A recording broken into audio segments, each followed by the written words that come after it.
it's good just to meet and slow down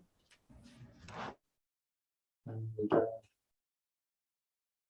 just notice, as opposed to doing. It's just really stopping, pausing, and reconnecting with a class, if one can call it that, getting together to examine, investigate our experience of life, our experience of phenomena.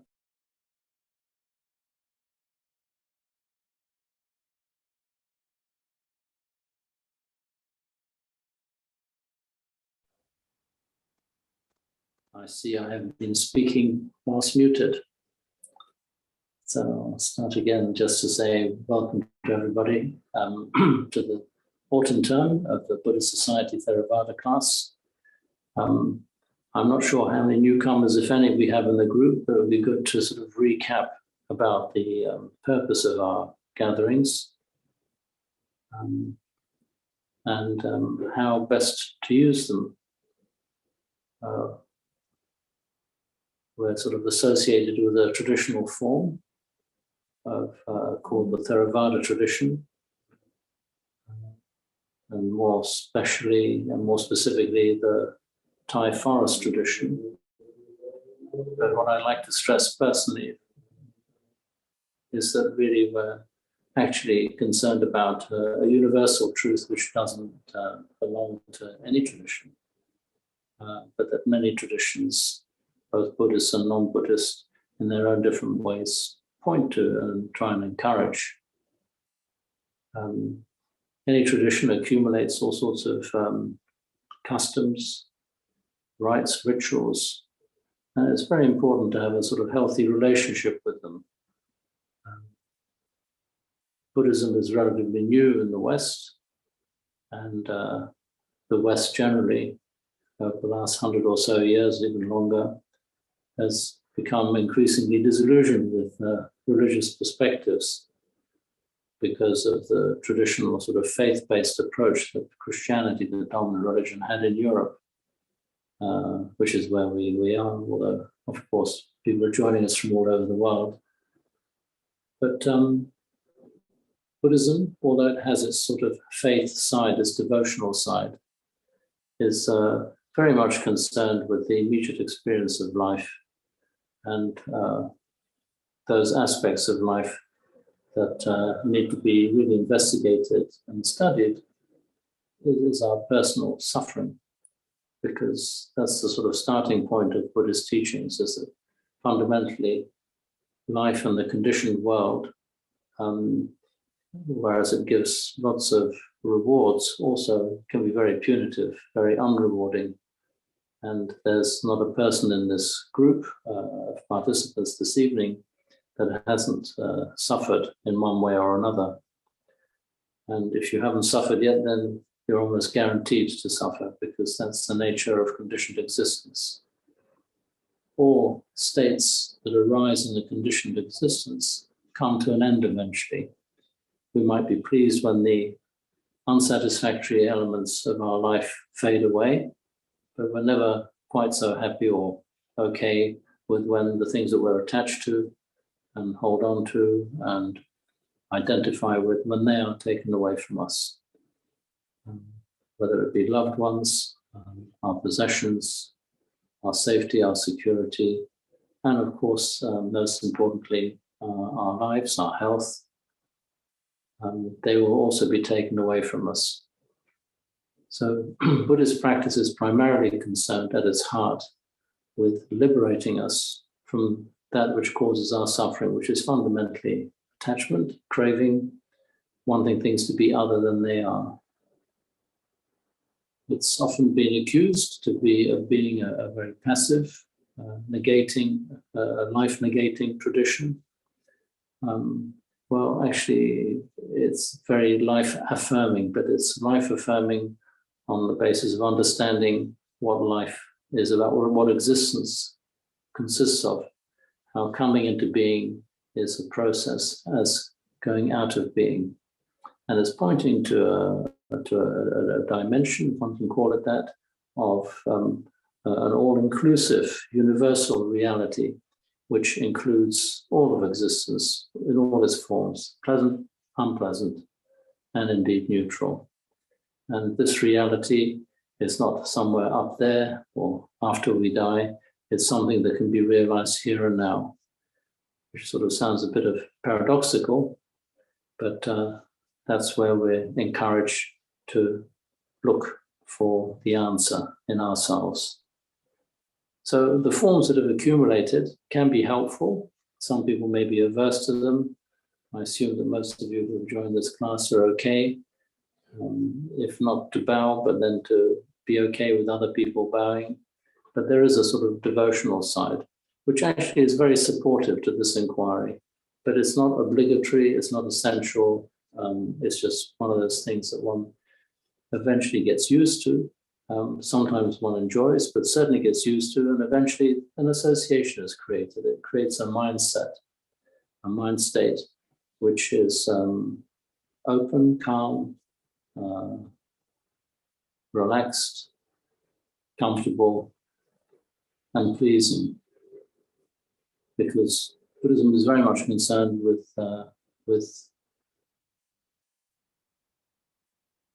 avoiding unnecessary suffering and with creating conditions that are conducive to this inquiry and investigation into what this whole experience of life is about.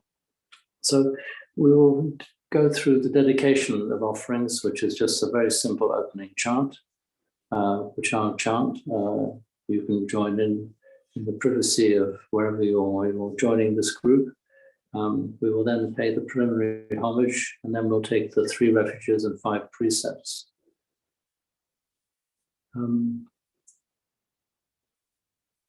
For those of you who've been coming to this class for a long time, I suspect that sometimes you might feel, well, it all becomes a bit automatic. We go through the same sort of procedure every week. But actually, there's something about repeating things which are associated with this practice, which sort of embeds a lot of associations, which are very, very helpful.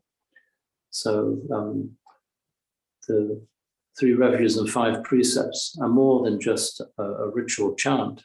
They are indeed a way of committing, of identifying and putting into words, verbalizing a commitment, which I suspect sometimes one may question, but it's a reminder that there is an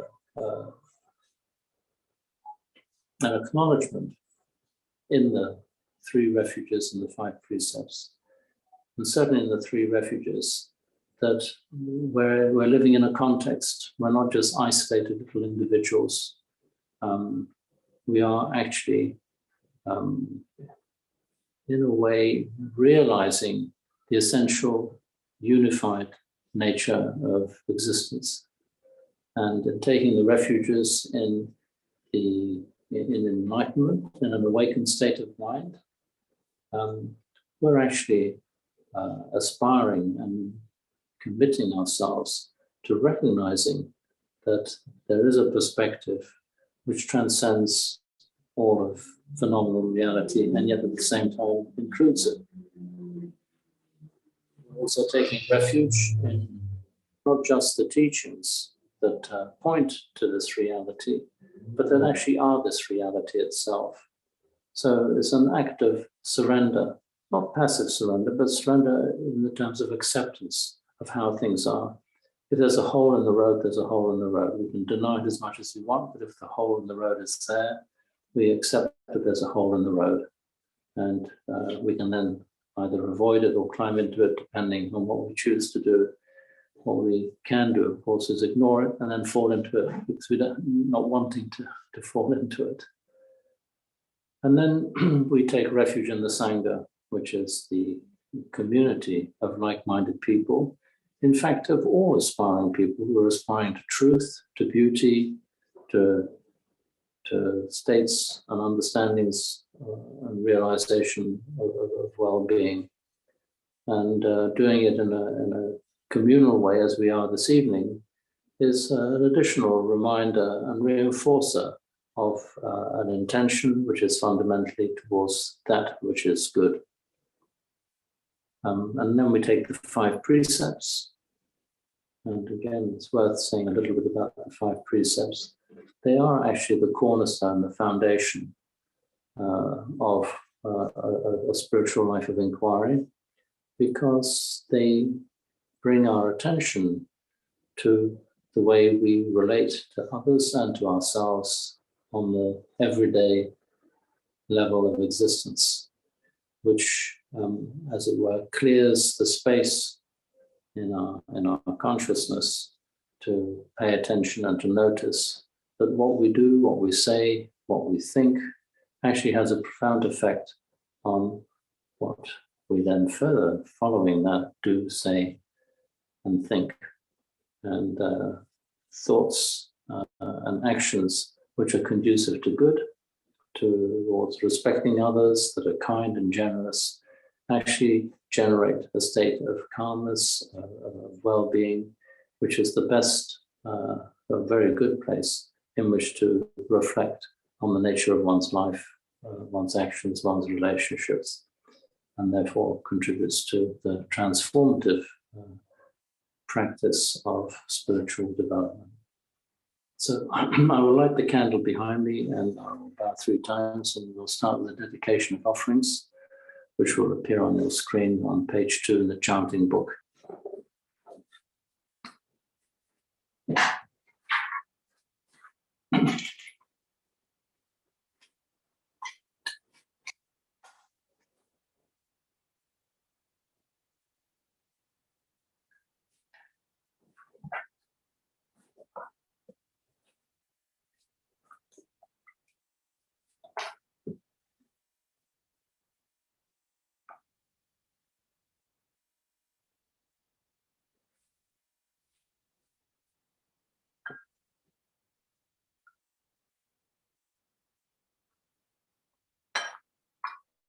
Yoso Bhagava Araham Samma Sambuddho. To the Blessed One, the Lord, who fully attained perfect enlightenment. Swakato yena Bhagavata Dhammo. To the teaching which he expounded so well. Supatipanno yasa bhagavato savaka sangho, and to the Blessed One's disciples who have practiced well.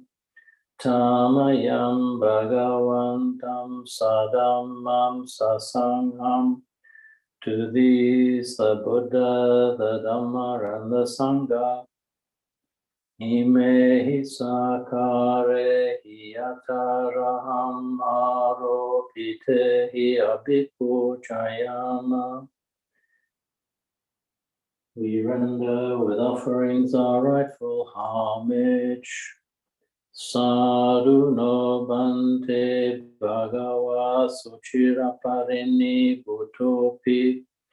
It is well for us that the Blessed One, having attained liberation, Machima Janata Nukam Pamanasa, still had compassion for later generations. Ime sakare dugata panna karabute patikanhatu.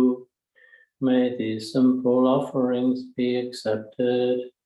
Amha kamdi garatam itaya sukhaya, for our long-lasting benefit and for the happiness it gives us. Araham Samma Sambuddho Bhagava, the Lord, the perfectly enlightened and blessed One, Buddham Bhagavantam Abhivademi. I render homage to the Buddha, the Blessed One.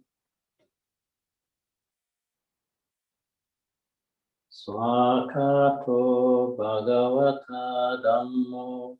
the teaching so completely explained by him. Dhammam namasami, I bow to the Dhamma. Supatipanno bhagavato sāvaka saṅkho, the Blessed One's disciples who have practiced well. Sangham namami, I bow to the Sangha. Andamayam buddhasa bhagavato pubhavaganamakaram karamase. Now let us pay preliminary homage to the Buddha. Namo tassa bhagavato arahato samma sambuddhassa. Namo tassa bhagavato arahato samma sambuddhassa. Namo tassa bhagavato arahato samma sambuddhassa. Homage to the Blessed, Noble, and Perfectly Enlightened One. Homage to the Blessed, Noble, and Perfectly Enlightened One. Homage to the Blessed, Noble, and Perfectly Enlightened One. And if we go to page 128, I'll take the three refuges.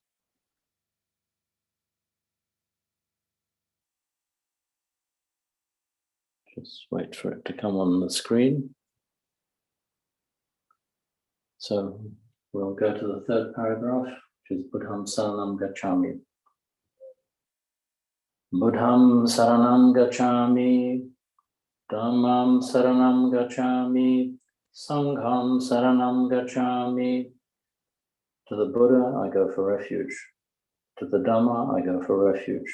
To the Sangha, I go for refuge. Dutiyampi Buddham Saranam Gacchami, Dutiyampi Dhammam Saranam Gacchami, Dutiyampi Sangham Saranam Gacchami. For the second time, to the Buddha, I go for refuge. For the second time, to the Dhamma, I go for refuge. For the second time, to the Sangha, I go for refuge.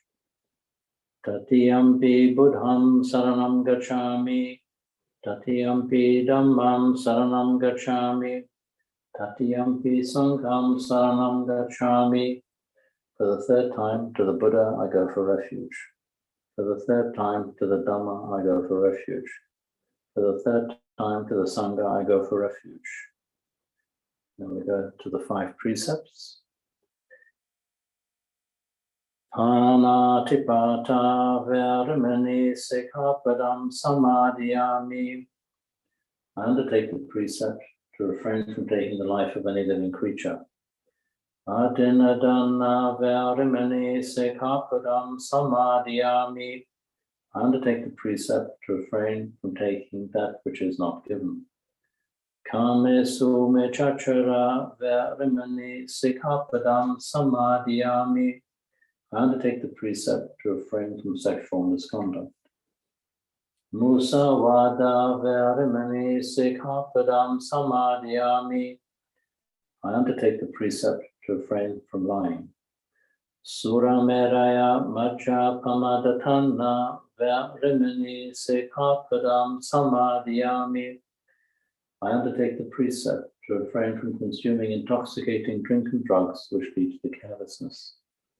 Imani pancha sikhapadani silena sugatim yanti, silena bhogasampada, silena nibutim yanti, tasma sidam visodaye.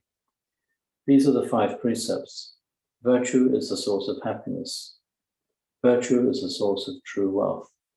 Virtue is a source of peacefulness. Therefore, let virtue be purified. Sadhu, sadhu, sadhu.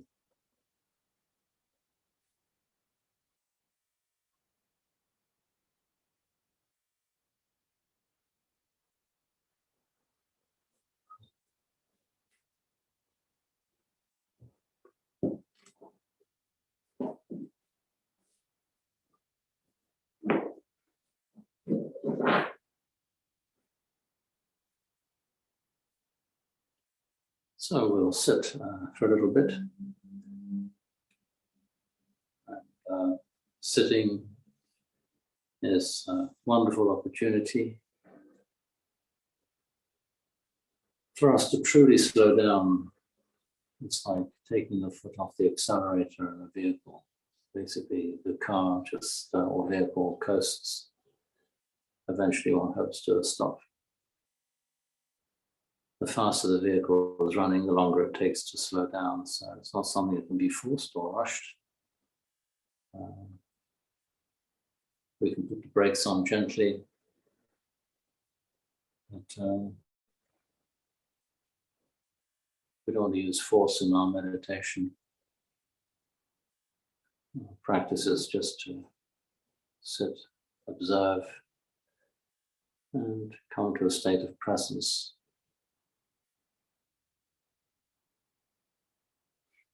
Taking a few breaths, slightly deeper breaths, relaxing on the out breath.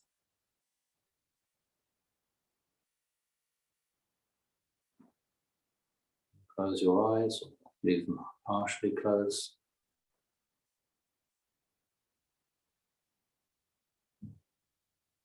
Establishing a posture that's conducive to staying awake and upright.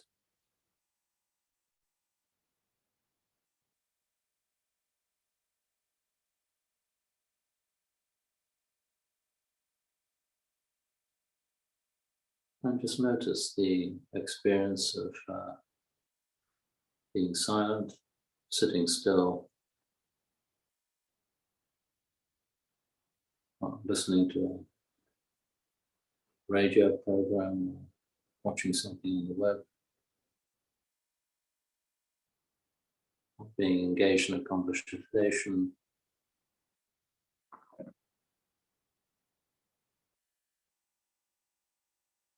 Just exploring, examining the experience of sitting, what the body feels like when it's sitting.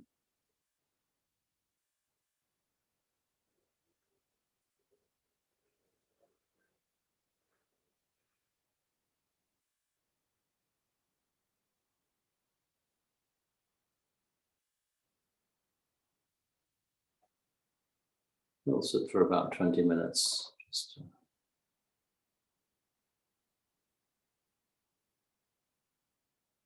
allow all the stuff in our mind to settle a little bit.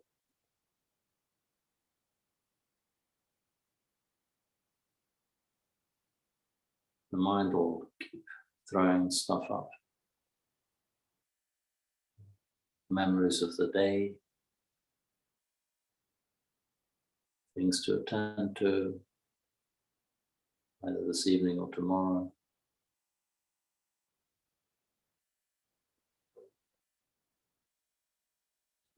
The mind will just do its stuff.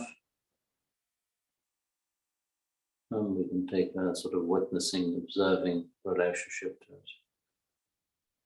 Not fighting the thoughts, noticing them, but not holding on to them. And to help us do that, we bring our attention to the body, sensations.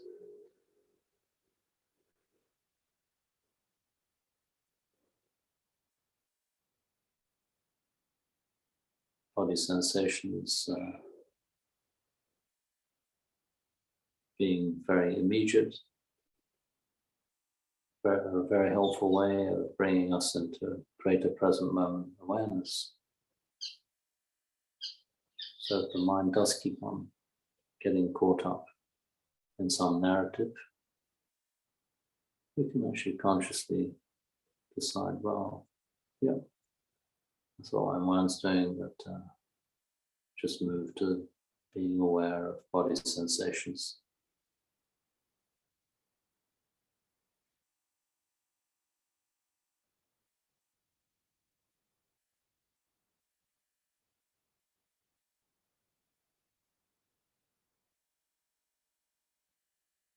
What we're doing is creating space around our thoughts and feelings and emotions, and exploring the experience of not getting caught up in all the thought processes that arise. We could say we're weaning ourselves off the thinking mind.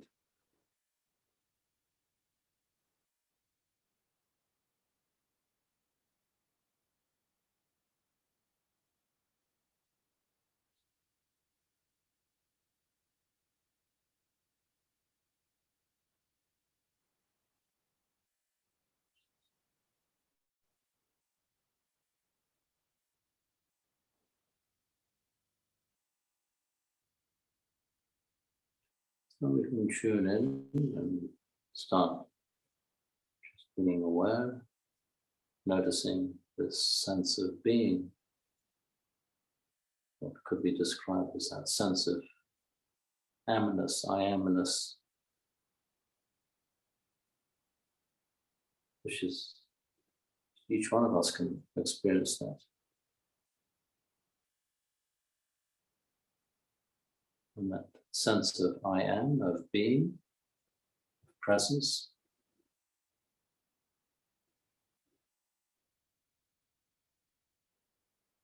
is recognized, known, because we are aware. It doesn't require any effort to know that we are.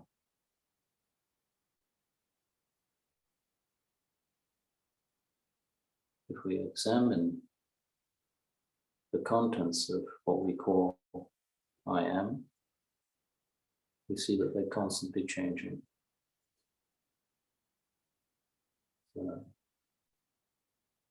it's a bit of a mystery, one that can be realized and known.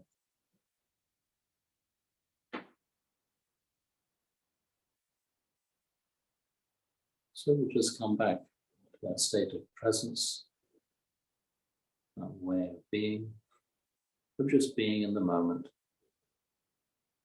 We can reinforce it by saying to oneself, I am, and that brings us straight into the heart of the moment. And in the heart of the moment, we just see thoughts arising, feelings arising, sensations arising, traditional tendencies arising,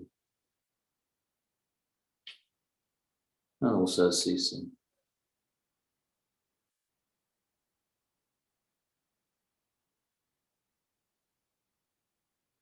So quite effortlessly, we can actually go into the heart of awareness,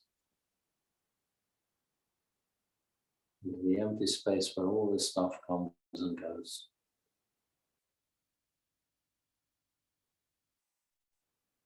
Our thoughts, our perceptions, all the mental formations, they all arise and cease, just as our sense consciousness arises and ceases. 1 second it's touch, it's sight, and it's hearing.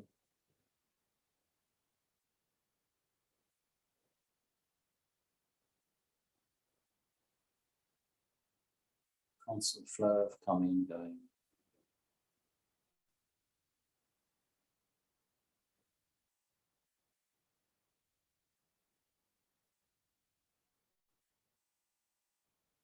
And there's just the witnessing of it, the knowing of it.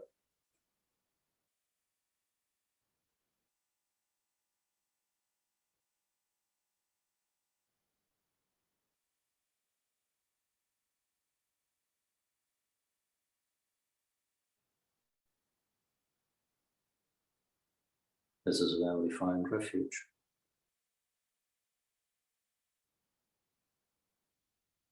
As the dramas of our life subside and settle,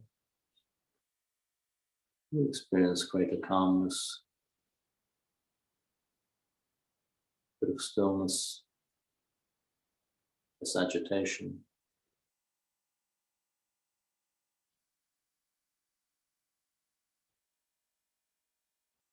And that generally elicits a feeling of well-being. So we recognize that well-being also comes and it can also go.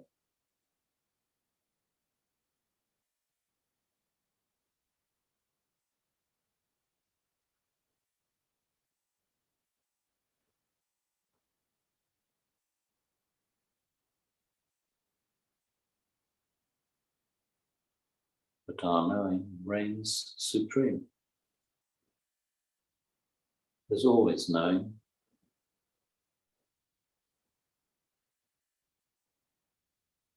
but what is known is always changing.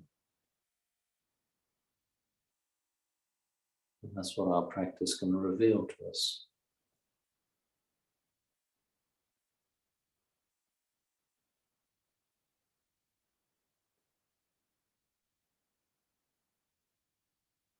We can recognize it. And when we recognize it, in other words, know it again, we know that it's our home. We know that this is where we find true peace, true well-being.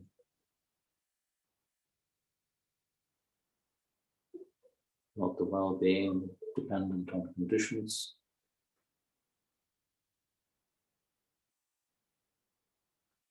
but the well-being that arises from simply knowing the way things are.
If our minds have wandered off somewhere,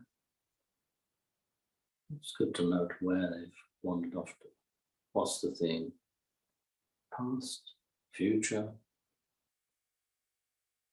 It's a lesson to learn how the mind quite naturally does wander. The moment we notice that it's wandered, we're present again. Come back to the breath, the body, physical sensations, eyes, ears, nose, tongue, body, and our thoughts, without going into the contents of the thoughts.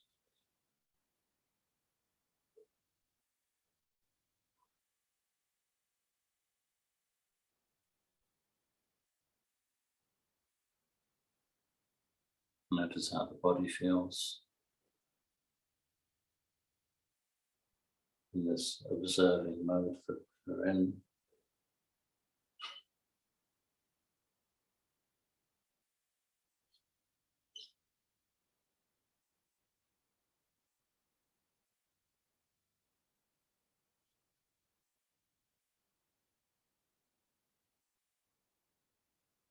Noticing the pleasurable feelings, noticing those of discomfort, perhaps. Breathing in and relaxing on the out breath.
It's good to notice the change that comes upon us, having just sat for half an hour or so, 20 minutes, half an hour.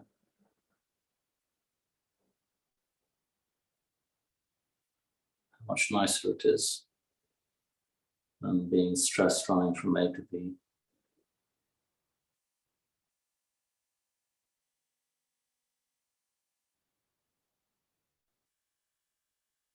So it's a place conducive to reflective thought, to reflection.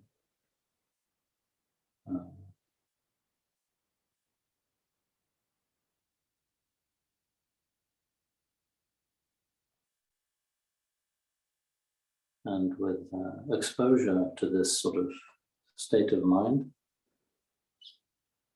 we can relax and just be.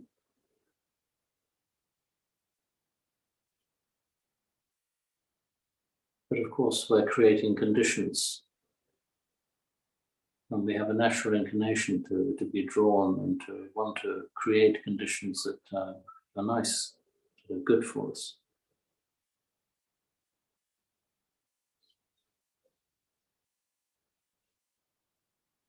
So our refuges can never be found in conditions as much as we might want to. If we accept the fact that we can't find perfect or absolute peace in the conditions, paradoxically, we actually become more accommodating, more accepting of the conditions we do find ourselves in, because we don't have unrealistic expectations from them. And that's essentially insight. It's just learning experientially that conditions will never make us totally, perfectly happy forever and ever. But it's also important to recognize how drawn we are and how much we invest in good conditions for our well-being. Not to punish ourselves, but just to realize what an important part they play in how we live our lives and how we relate to people and the things we aspire and hope to gain or to have. So our path is essentially, our practice is essentially a path of acceptance. When it's good, it's good. When it's bad, it's bad. When things don't work out the way we want them to, we develop the capacity to accept that. And that's where our practice lies. That's in the doing, in the living. But of course, going to the sort of Four Noble Truths, which is the starting point of the Buddhist teachings, it's recognizing that it's our craving, wanting things to be a certain way, and not having what we want is where we suffer. That's the dukkha of life. And it can go from the extreme, the explicit, to the very subtle.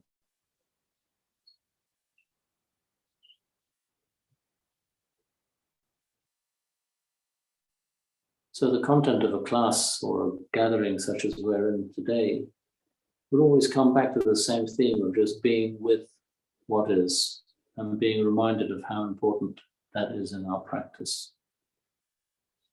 And in a sense, we can never do enough of it because there's tons of phenomena coming our way all the time.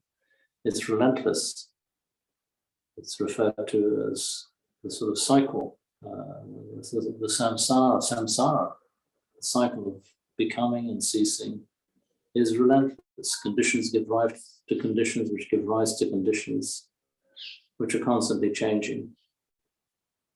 And somehow we need to be often reminded. This is what the purpose of a class like this is all about. It's a reminder of something that we know on one level, probably very well, even, especially if you've been coming to these classes or been exposed to Buddhist thought.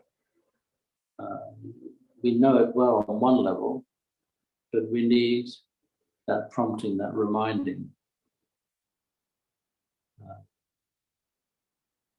Because I think we can have an intuitive recognition of the truth of the way things are. The truth that doesn't belong to anybody, doesn't belong to a tradition either, but it can be pointed out by a tradition.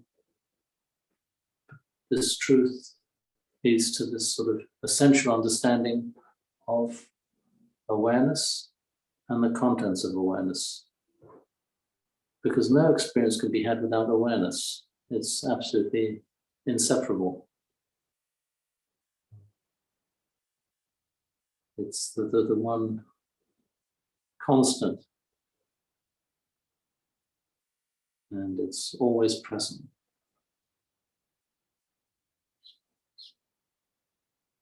So the practice of mindfulness essentially is bringing our attention to the present moment again and again and again and again. And on one level, it can be quite tiring to hear it again and again and again, but actually, in itself, when we go into, metaphorically speaking, into a state of awareness, when we become aware that we're aware, something happens that's really quite magical. Something happens in our psyches, in our bodies, in our minds that feels right, feels home. It's just the isness, as it were, of what is. So any words on the topic, any words about it are always secondary. Any thoughts about awareness and the contents of awareness and the whole package of reflections, of thoughts, of injunctions, in a sense they're all secondary. They're all representations. And these representations arise in our consciousness, in our mind, in our thinking mind.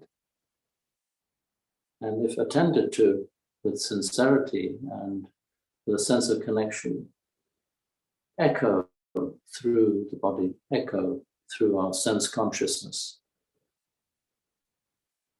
and realign us into a different relationship with what we're experiencing.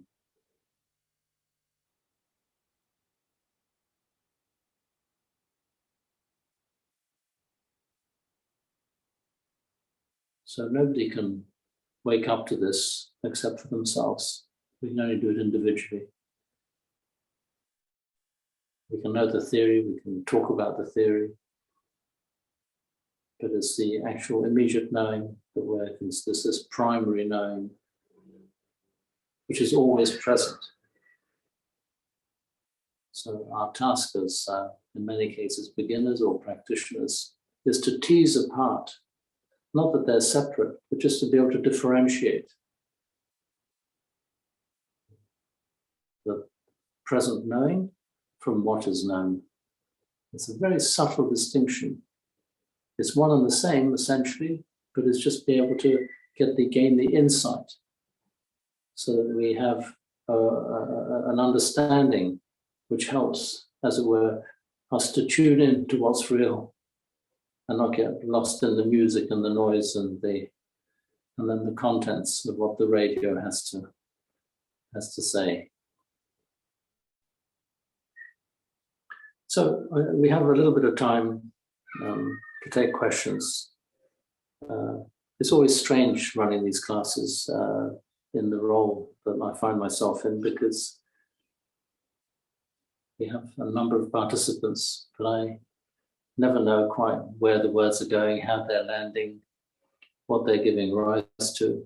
And I very much like our classes to be interactive so that people can share and participate in a group process and not just hear the words of one person. So do feel free if you want to share something, a thought, a question, a reflection. Feel free to either raise your hand or unmute yourself and just fire away. And don't feel hesitant, because it's good to know that there are other people on the path, that we're not alone, even though we might be in our separate places. We're actually in a collective process here.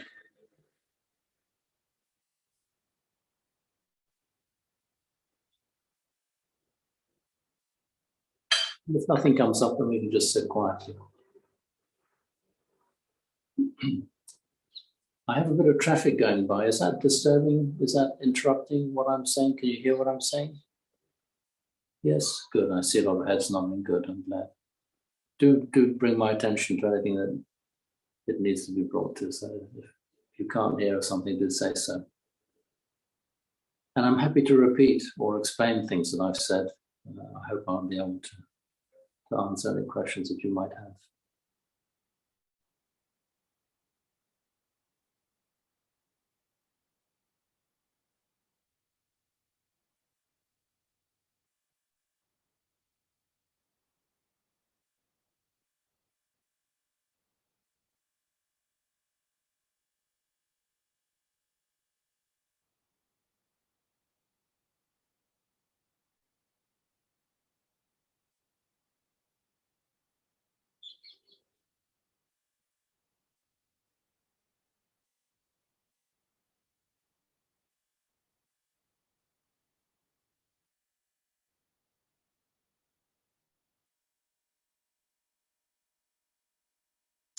I'll share a few more thoughts since nobody's raising anything. I was thinking about my practice in my early days of inquiry, and this still comes up occasionally, but far less sort of learn to live with it and know how to deal with it. But the sort of the tension that can arise in lay life between duties and responsibilities that we might have to others, whether it be immediate family or relations generally, neighbors, other people, and how challenging that can be, because as Sartre said, suffering is other people. We may get a lot of joy from companionship and friendship and spending time with other people, but other people also can be very disruptive to our equanimity, to our state of mind, can make demands on us which feel unreasonable. We in turn can make demands which are probably experienced as unreasonable by others. And it's sometimes difficult to sort of prioritize, how to deal with all of this stuff that we find ourselves in. All of us have had parents. In many cases, probably the parents are no longer alive, or they might be, and if they are alive, they'll in many cases be old and in need of care and attention. And we know from the contacts we have from our own lives how much suffering there is, and the sort of teachings that I'm speaking about sometimes feel very remote and very abstract. And I think this is where the five precepts come in, really, I think. Because what the five precepts are essentially encouraging us to do is to be very respectful. And despite the difficulties that we might experience in the specifics, situations that we find ourselves in, but actually being truthful, being kind, being supportive, being understanding. Probably empathy is a key element, really, in understanding that other people suffer just like we suffer. It's very easy to sort of point a finger and hold other people responsible for our suffering. But it's so important, absolutely key, I think, to spiritual practice, to acknowledge that we create our own suffering, not deliberately, but just by having expectations, wanting things to be different. It's so easy to sort of say, well, if only he or she did this, that, or the other, that will make my life so much easier. On some level, it's quite true. Possibly that might be the case. And obviously, it's nice to work in harmony and have people change and acknowledge one's needs. But often, of course, that doesn't happen. So we then have to sort of go to a sort of a deeper level of understanding, which basically says that, as our expectations, our ideals, the values that we have, that we hold on to, that actually are often at odds with what is happening. if we look at the state of the world currently at the moment, it's incredibly depressing and very sad. So much suffering. Most of us in this country are at the moment spared a lot of the suffering that's going on in very extreme forms, with guns, bloodshed, oppression, indoctrination, exploitation. The list is endless. And there are things, of course, happening in our country because we're going through a difficult time in comparison with how it was a year or 2 years ago. Lack of funds, services not coping with the volume of need. And all of that can be very, very affecting. It can sort of affect us and be, how does one relate to it? Because we don't want this to be happening. We don't want people to suffer. We want children to have a good education. We want the elderly and the sick and the needy to have the social care that they require. And we know that a lot of people are not getting what they need. This can obviously become quite oppressive, especially if one thinks about it a lot. So it's really, really important to keep on coming back to a practice where one's reference point is different. It's not really avoiding the suffering, but it's having, if one can describe it that way, a healthy relationship with the suffering in the world, which accepts that it's there, but observe the effect that it has on one. Does it make one cynical? Does it make one despairing? Does it elicit feelings of depression? Does it make one feel negative? These are good questions to ask because they may do, the conditions we're experiencing may elicit all those responses, but what effect does it have on one's functioning in the day-to-day? Being depressed, being anxious, being negative doesn't benefit anybody at all. So actually cultivating, maintaining a sense of well-being by learning to abstract oneself, to actually learn how to withdraw, not seeing it as a failure, not seeing it as an avoidance, but seeing it as a regulating function that allows us to function in the world with a state of equanimity. So it allows us to maintain a sense of well-being that makes us a resource, not only to ourselves, but to others who need our attention, who need our help, whether it be an elderly neighbor or a friend or a colleague at work or a member of the family. Because there's no doubt about it that even with all the suffering that there's around, there can be kindness, there can be goodness, there can be a lightness of being which somehow mitigates and alleviates some of the suffering that not only we go through personally, but what other people go through as well.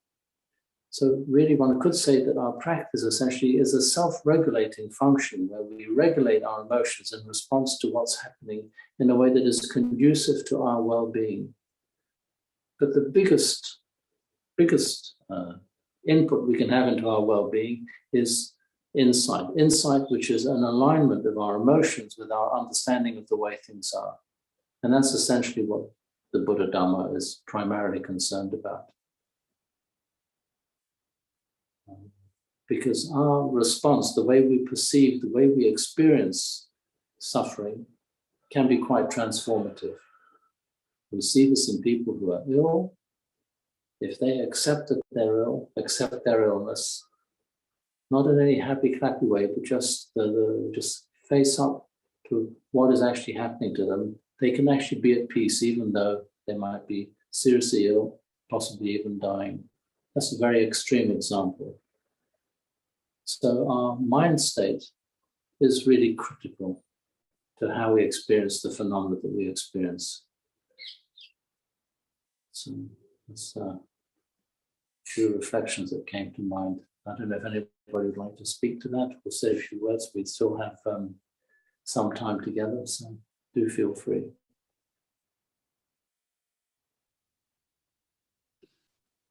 Hi, Nick. It's Imogen. Imogen, hello. Nice to see you. Thank you. I was just wondering, so it's not necessarily directly related to what you just said, but more something you talked about at the beginning about the ritual and the form come with traditions. And in terms of one's own sort of maybe more private practice, tries to meditate each day. Other things that might, so in our classes, in our meetings, there is chanting and bowing, and whether that you found you developed or things you might recommend, sort of, that you might, how you build your own ritual in a way, things that you enjoy doing that actually, it's not just meditating, maybe there is also a chant, or there's other things that you build into it that can be helpful. Yeah. So it's a great question. I'm just going to turn the light on actually, because it's got quite dark all of a sudden. I'll be back in a second.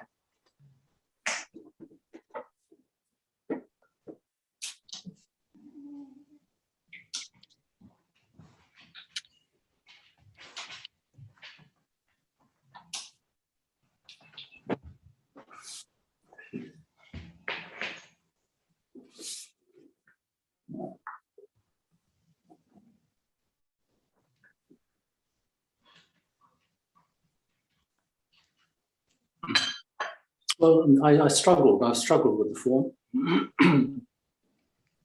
And at the same time, I've exposed myself to it. And I've haven't allowed the challenge that I found it to be, certainly in the early days, something that stopped me doing it. I don't know where I got this from, whether it's from my grandmother or not, but if I found something difficult, I did it. Which has actually worked out as quite a good policy, because it's made me confront and do things that I've been either fearful of or avoidant of. So having that disposition, I feel quite blessed. I think I've got it from my grandmother, because she was quite a remarkable woman. She brought me up on a diet of the Greek myths, and there's a lot about courage and adversity and overcoming challenging situations.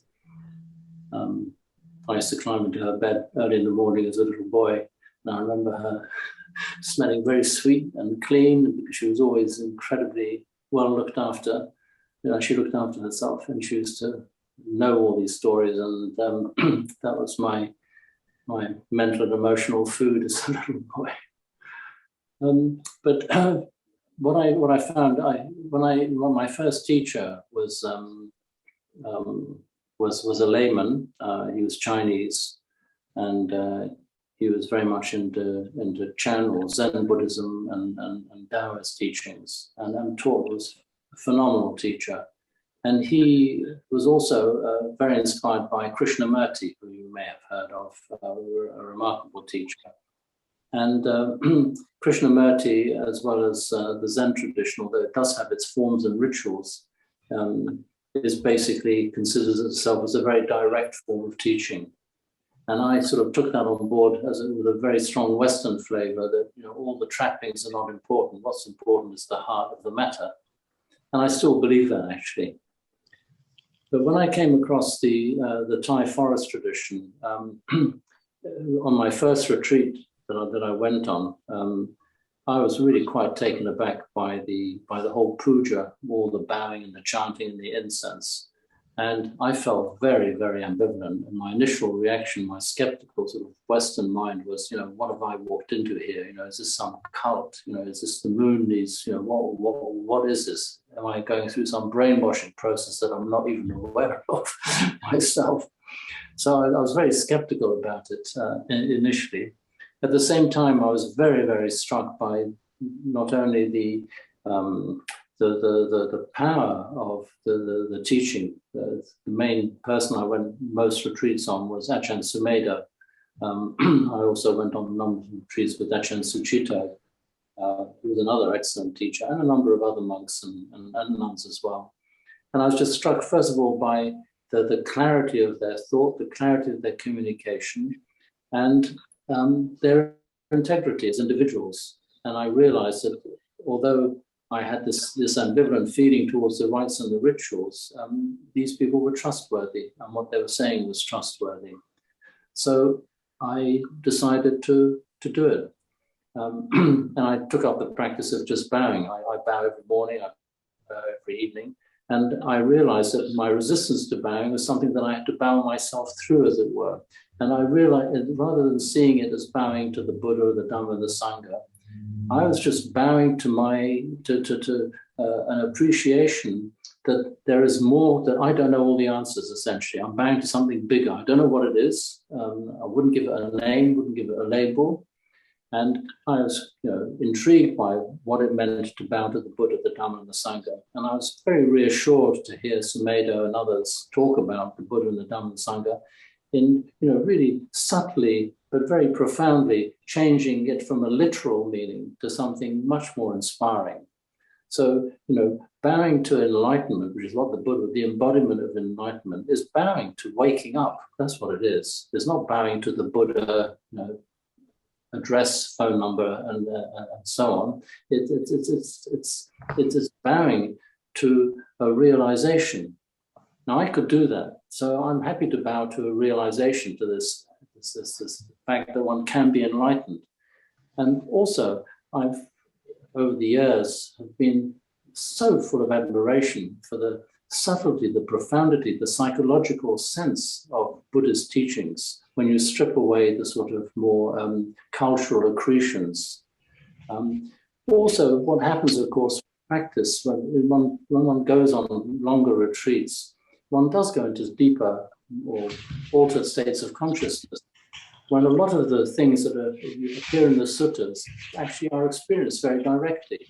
The sort of the energy of the universe. One has, so-called, peak experiences, and things happen to one which are not explicable by conventional, ordinary thought.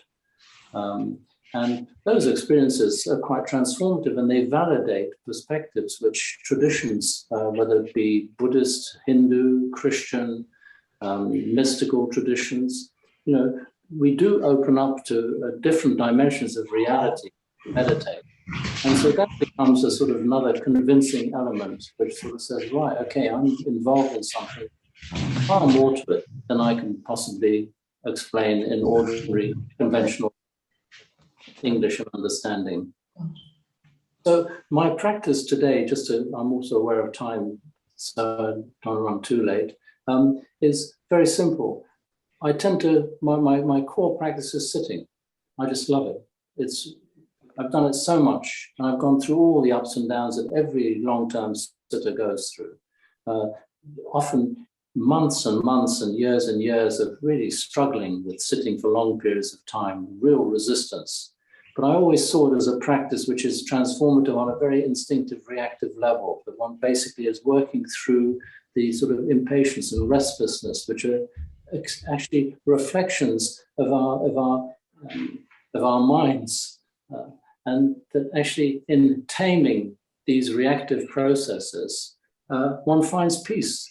So, a morning sit for me is the most blissful time of the day. It's absolutely fantastic. It's lovely. It's just really great. And what it does, it sort of sets one up for the day. Even if it's a bad sitting, sometimes it can be a difficult sitting when something is going through one's mind. It's a purifying process. And whatever anxiety states one may be associated with that particular stage of one's life, which might be all sorts of dramas that go on, whether they be relationship or business or life. Sitting through the discomfort of all the reactive processes and just being with it actually finds that the challenges of the day just diminish in intensity. So something may have a factor of a disturbance level of 10 out of 10, when thought about, by sitting and being with all the feelings and emotions that come up in the context of that particular challenging situation, one finds that it goes down to 5 or 3 or 4, and actually the day one just flows through it, as opposed to being stuck in some sort of fearsome dilemma. So when it comes to practice, what I've also found is that doing it collectively at the monastery, for instance, either in a retreat or on a day of practice or a weekend or some ceremony, that actually doing it together has a very powerful unifying feel to it, which actually dissolves the sense of separateness, which is what chanting does. Chanting actually is a unifying. It's like singing a song together, except instead of singing Happy Birthday or a folk song, we're chanting together. And there's a collective attunement, obviously happening on a brain level, on a physiological level, on an emotional level, which can be incredibly uplifting and puts one into a really good state for meditation, which is in fact how it's identified, classified. It's a preparatory exercise almost. And then if you look at the texts, the actual words that we find when we're chanting, in many of those chants in the chanting, they're absolutely amazing. They contain such profound truths and they're conveyed poetically. And when chanted, it just adds another dimension to them, just as music adds dimension to the human voice. It just triggers something on an emotional level in us, which is harmonizing and integrating. Of course, it could be used like with heavy rock and metal and all that stuff. It can go in quite another direction, but equally powerful. There's a question, is it uplifting or not? Is it conducive to calm and friendly states of mind or not? I don't think heavy metal is particularly, but it's still at the same time, if you see people who are in heavy metal concerts, they're obviously having a collectively good time, but quite what the good is will depend on the individual and what happens afterwards. So I don't know if I've answered your question, but I think I've touched possibly on some aspects which might be helpful. But what I would do, and really, really encourage strongly from personal experience, is to really develop a sitting practice. It is absolutely such a wonderful resource. It's a wonderful resource on every level, on the physical level, on the emotional level, and on the mental level.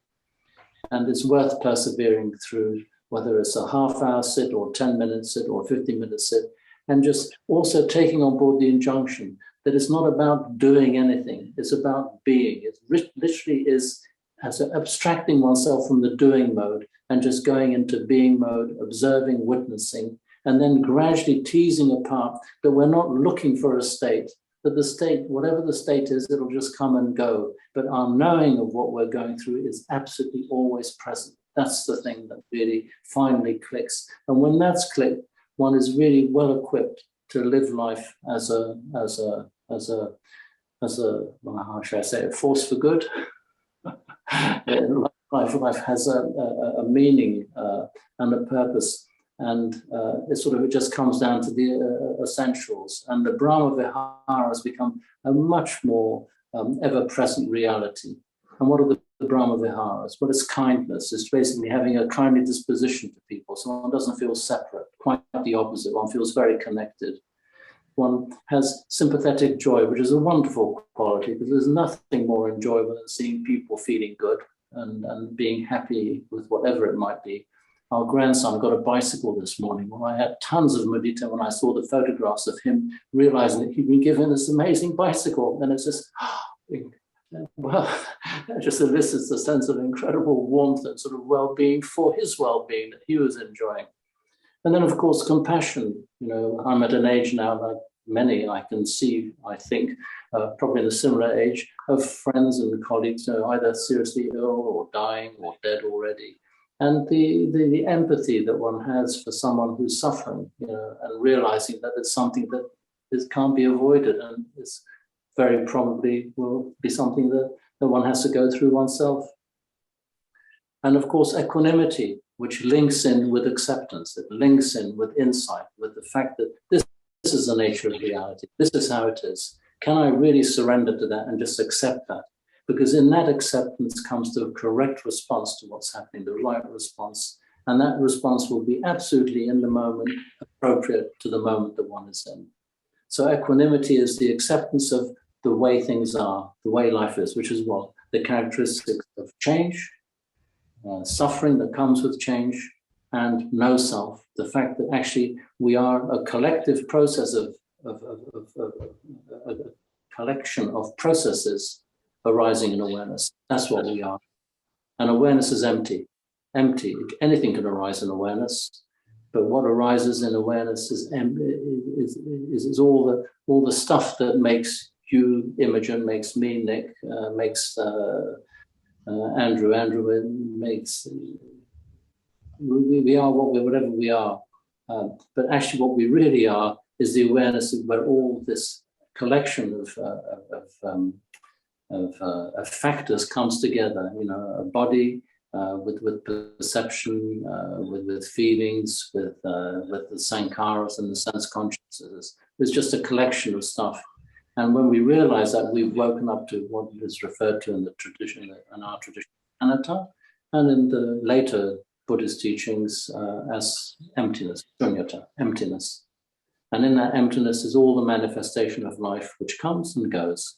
But the essential emptiness is always present, has no beginning, has no end. And that's the timeless dimension, which is what all these teachings are essentially pointing to. So, I wasn't expecting to say so much, but thank you for your question. Thank you, Nick. So we have 5 minutes. It'd be nice to chant. The chant I thought we might do would be on page 33. It's a beautiful chant, and it's one that really links in with what I've just been saying. It's titled The Verses of Sharing and Aspiration, which is basically the validation of our individual practice and the effect it has not only on us, but on everybody. So it's like a sharing of our practice for the benefit of other people. So it's a win-win-win. So we'll just chant that. So if Wendy can put up the thank you very much, Verses of Sharing and Aspiration.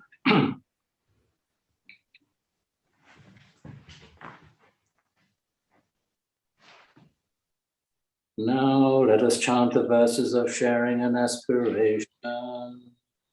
Through the goodness that arises from my practice, may my spiritual teachers and guides of great virtue, my mother, my father, and my relatives, the sun and the moon, and all virtuous beings of the world, may the highest gods and evil forces, celestial beings, guardian spirits of the earth, and the Lord of death, may those who are friendly, indifferent, or hostile, may all beings receive the blessings of my life. May they soon attain the threefold bliss and realize the deathless. Through the goodness that arises from my practice, and through this act of sharing, may all desires and attachments quickly cease, and all harmful states of mind, until I realize Nibbana. In every kind of birth, may I have an upright mind. With mindfulness and wisdom, austerity and vigor, may the forces of delusion not take hold, nor weaken my resolve. The Buddha is my excellent refuge. Unsurpassed is the protection of the Dhamma. The solitary Buddha is my noble guide. The Sangha is my supreme support. Through the supreme power of all these, may darkness and delusion be dispelled.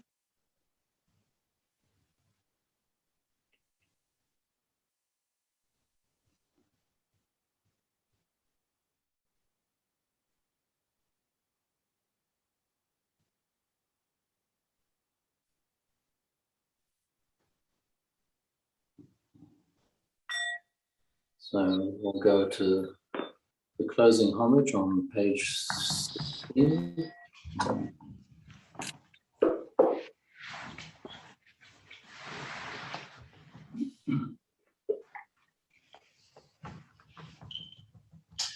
Araham Samma Sambuddho Bhagava, the Lord, the perfectly enlightened and blessed one, Buddham Bhagavantam Abhivademi. I render homage to the Buddha, the Blessed One. Swakato Bhagavata Dhammo the teaching so completely explained by him. Dhammam namasami, I bow to the Dhamma. Supatipanno bhagavato sāvaka sangho, the Blessed One's disciples who have practiced well. Sangham namami, I bow to the Sangha.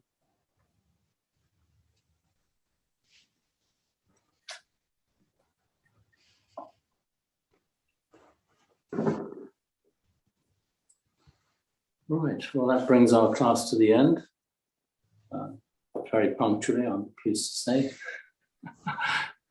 I'll be here next week again, so hopefully I'll see you again next week. Do feel free to bring questions or quotes or things that feel significant to you.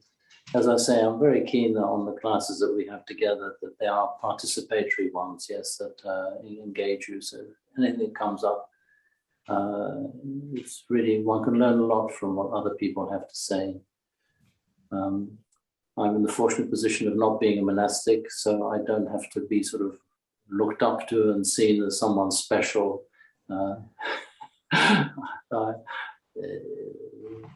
In a sense, that's just an external form. I think what really links us all is our interest in what is good and what is true, and how that can not only improve our life, but improve the life of others. So it's a lovely collective process to be in, and I look forward to seeing you all next week. So I'll bid you good night and keep well, and see you next week. And thank you very much, Wendy, for managing the screen share so efficiently.